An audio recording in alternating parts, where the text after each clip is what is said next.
You have found what lights you up. I'm your host, Sunny the Life Coach, and I'm here because I see you searching for something or someone out there to help you feel better. Something to take away the pain that you're feeling, the inadequacies. I know all of the things that happen in life can leave you feeling empty. Your search is over.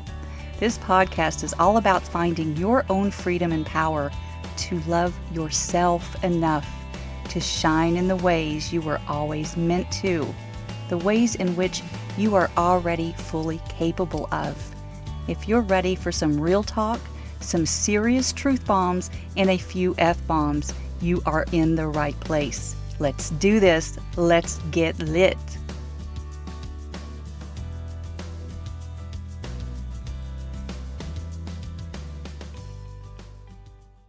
Hey there, and welcome to episode 16. If you haven't listened to episode 15 or part 1 of Why We Drink, I do recommend you start with that one. I will say this, you may not have been all that surprised by what I covered in that episode.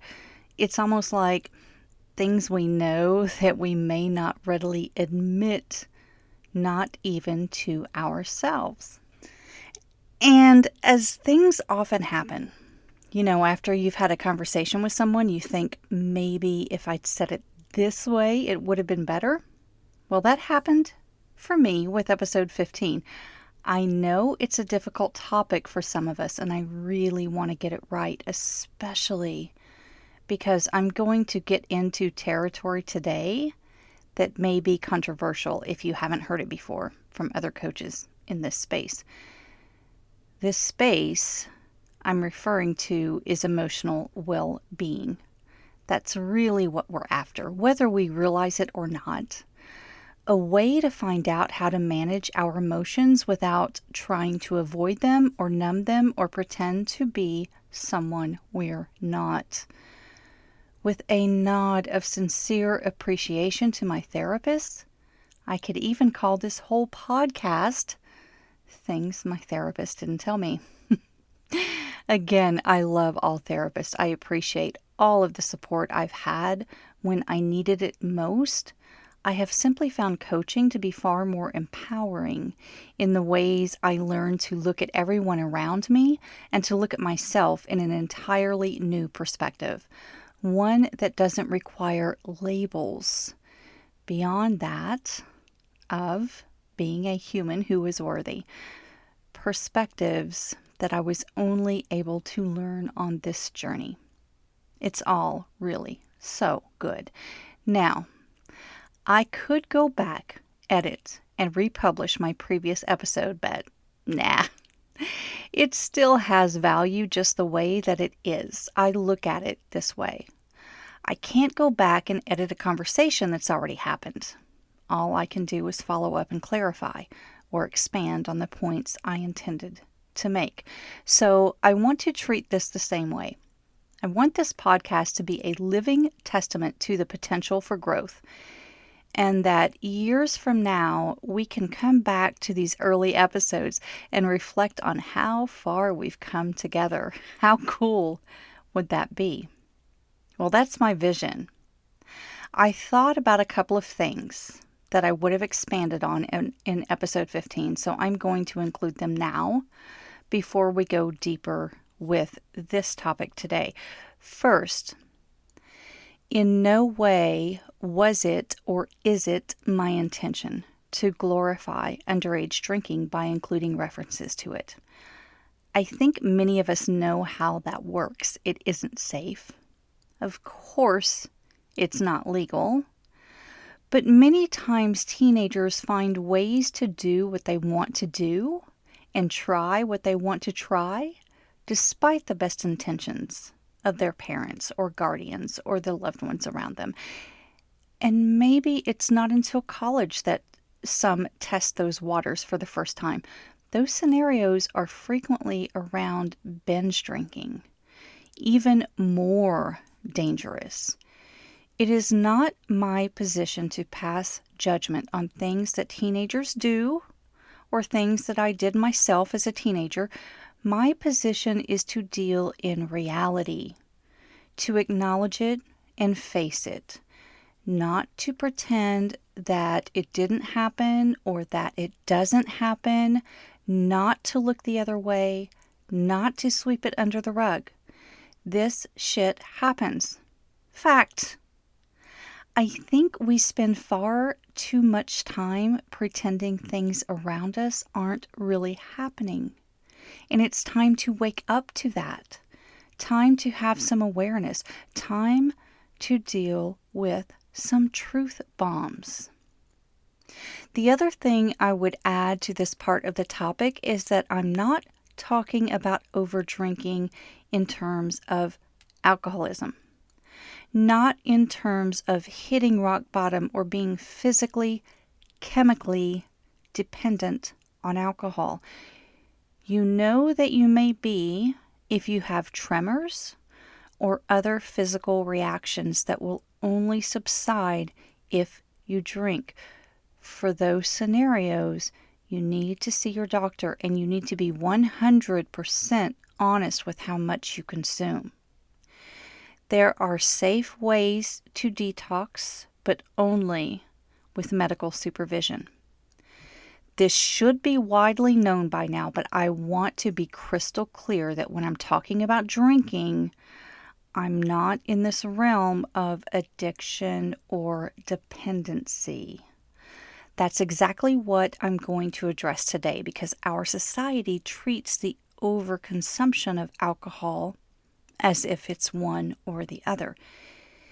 Either you can drink responsibly, whatever that means, or you can't.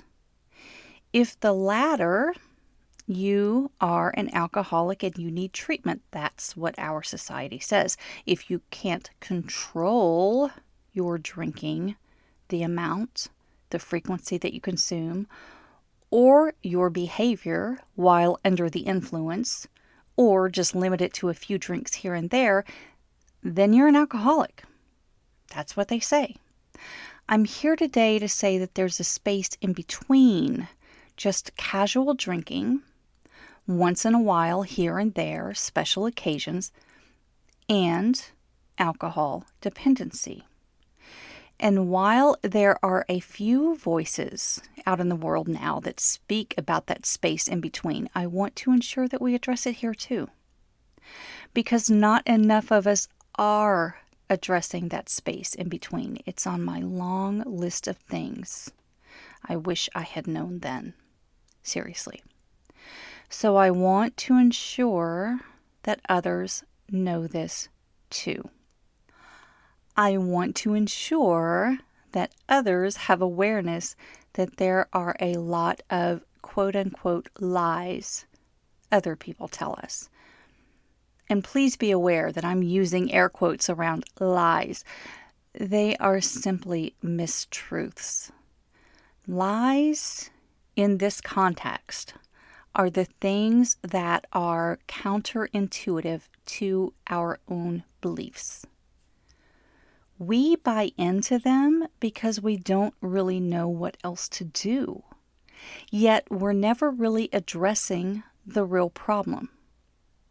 I want to talk to the moms who are coping with a few glasses of wine in the evening, and this is when things are normal. We're not even talking about the pandemic stress. And those moms are wondering if they are becoming alcoholics. They don't drink every single day, or maybe they do. Just a few. But you don't experience tremors if you take a few days off from drinking. You're not physically dependent on it, yet you may feel as if you're emotionally dependent on it. It is what it is. There is no judgment here. This is a judgment-free zone. Always has been, always will be. But let's get real and raw, and let's lay down some truth bombs about what happens the minute you ask yourself, or someone else asks for you, am I drinking too much? That is the moment that the lies or the mistruths or the preconceived notions start to pile up at your feet, whether you ask for them or not. Lie number 1, you're addicted to alcohol. Okay, sis, here's the thing. I've already mentioned it several times. You do not have to assume the label of addict or alcoholic just because someone else says so. I want you to really notice what is happening with your body. If you are, in fact, addicted, your body is going to react. You will wake and shake, and those tremors don't stop until you have a drink. Is that you? If it is, see your doctor. Don't wait another minute. Get to your doctor, period. End of story. He or she will help you through this. It's okay. If that's what needs to happen, then so be it. It's okay.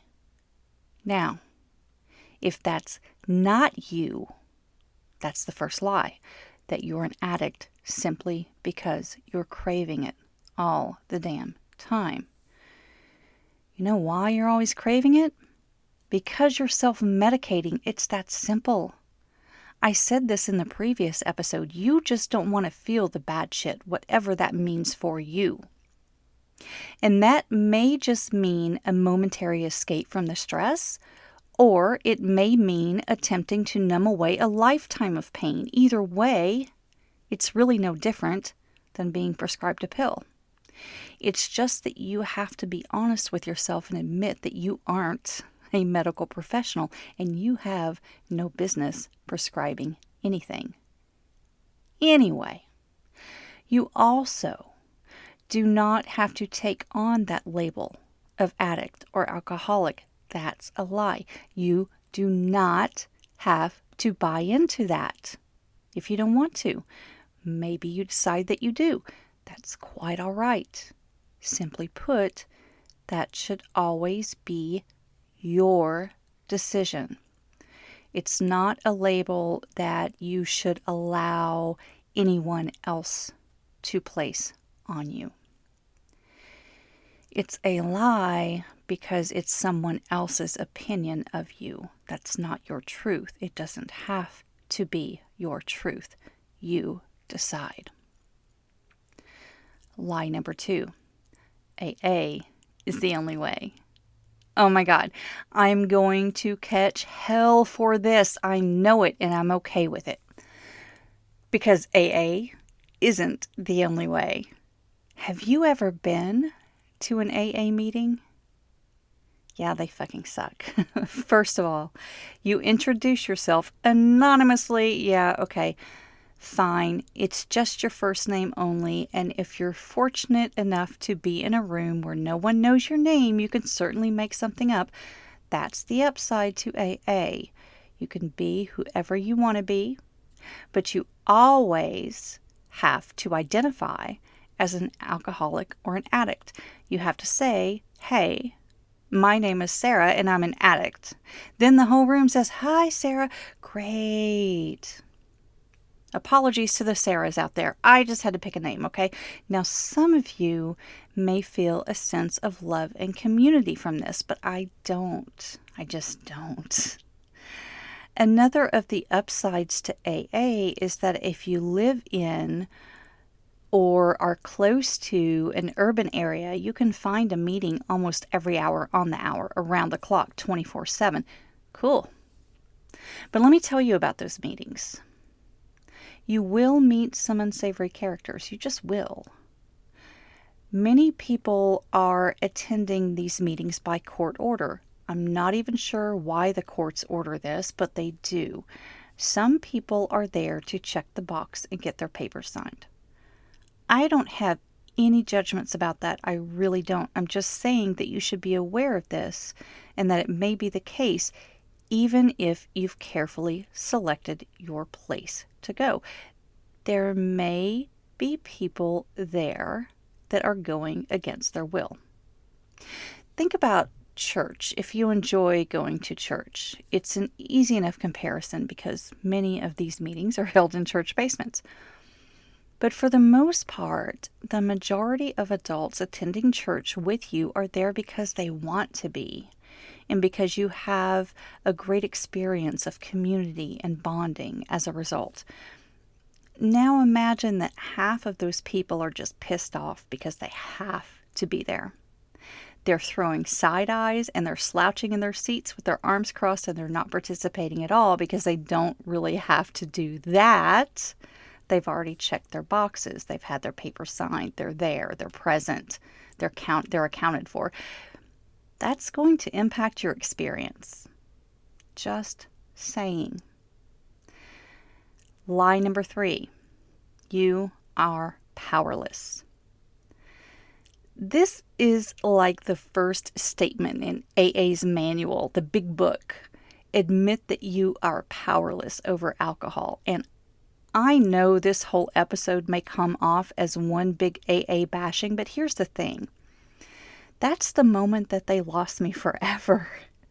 I turned off and shut down 100% when I was told that I had to admit that I was powerless. Fuck that. I knew I still had my power. I just didn't know how to find it. AA is not going to show you how to find it because the very first thing they do is convince you to render yourself as submissive and powerless. You are powerless and you always will be. No. Just no. And the best thing for you to do is just to admit that for life you are powerless and keep coming to meetings, get a sponsor, and use willpower for life because you have this label for life. And you don't get to be you anymore. You get to introduce yourself as an alcoholic. Now listen, I know that many people have been helped and are continually supported by this program. I acknowledge that, I appreciate that, I understand that, but it's counter to everything that I believe in, which is finding your own power, not in giving it away. You can believe in a power greater than yourself, full stop, go for it, I'm all in. Where you will lose me is telling me that I have to believe in that power and admit that I have none. I can't. I'm sorry, but I just can't do that. Lie number 3. Just remove your triggers. This is a favorite of the AA community. You need to remove all triggers from your life. Don't hang out with other people who drink. Don't attend functions where alcohol is served. Don't have it in your house. Hey, what if your partner still wants to drink? Well, if your partner loves you, your partner will commit to the same lifestyle. Oh, that's fun. Okay, but here's the thing. Alcohol in particular is the one legal substance that is widely accessible, and I'm talking about picking it up at the corner drugstore or grocery store. Okay, yes, marijuana is becoming more widely available in certain states, and I don't know much about how available it is, but I'm guessing that you can't buy a lollipop that will get you high at the grocery store, but you can buy a case of beer or wine, and sometimes even the harder stuff, at the grocery store. Anyway, how exactly are you supposed to avoid those triggers? Just never go to the grocery store again? Please. Lie number 4, you don't have an off switch. Actually, that's not true for the majority of us. It's easy enough to start out drinking and say you'll only have a few and then black out. But does that really mean that you're broken, defective, don't have an off switch? I want to challenge that because there are so many ways I've learned since how to find that very switch, and it is possible. But I didn't learn it from rehab, and I didn't learn it from AA meetings, and I didn't learn it from gritting my teeth or exercising willpower. I didn't learn it from white knuckling. In my opinion, these lies are simply created to put us all in a box. Either you're a person who never drinks, sometimes drinks, or you're out of control. Surrender your power, put yourself in this box. And by the way, don't you ever try to get out of it. I used to be angry about all of these labels, but now I'm just curious. What's this surrender of power mentality really about? I used to try to believe that everyone was well-meaning and trying to help others to get out of their darkest moments, but that's not always true. Not always true.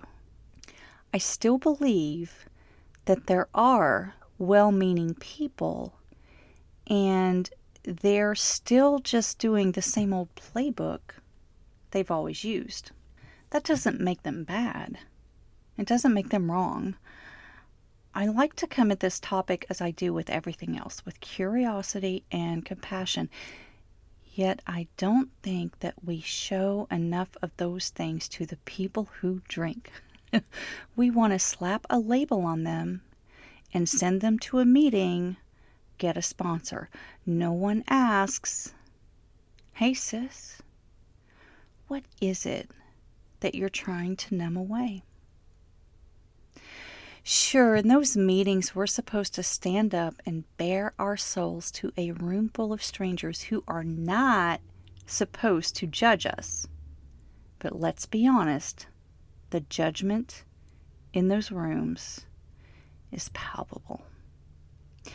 We are not getting to the root of what really ails us, and that is all of those feelings, all of those past experiences and mistakes that we keep reliving and replaying, all of the guilt trips, and all of the things that everyone is telling us that we need to do.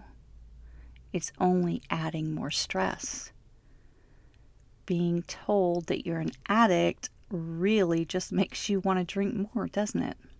Fuck it, I'm an addict. Let me go play the part. Going to AA, that just perpetuates it for some of us. It's not really helpful. Being told that you are powerless? No. You have so much power inside of you. If what you're doing is drinking to cope with your everyday life, or because we're in a pandemic, but let's face it, we're always going to find an excuse. There will always be a reason. There will always be something that is required to take the edge off, to numb away those damn feelings. There's another way out of the cycle without buying into all of the lies or the labels, and I'm happy to share that with you in my next episode. So consider this a teaser, but also an invitation to learning an entirely different approach if you're open to it. Again, I want to make it crystal clear that the lies I've shared here are simply the truths from the perspectives of those who honestly care about us. They're trying to help. They are genuinely well-meaning and coming from the best of intentions.